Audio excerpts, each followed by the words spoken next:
आज मैंने सोचा कि मैं अपने दोस्तों के लिए छोटे छोटे व्लॉग्स बनाऊं, शॉर्ट वीडियो बनाऊं, जिसके अंदर मैं आप लोगों को टिप्स दूंगा। ठीक है, जैसा कि ख़वातीन के लिकोरिए के ज़्यादा केस जो आते हैं तो उसके अंदर हम सीपिया 200 के अंदर इस्तेमाल कराएंगे। इसके अलावा बोरेक्स 200, करियाजोट 200।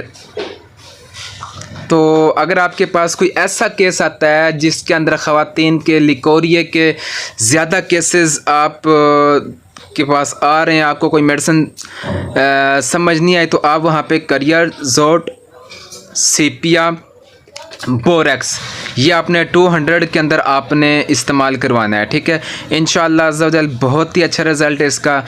उम्मीद करूँगा आपको मेरी वीडियो पसंद आई होगी। अगर पसंद आई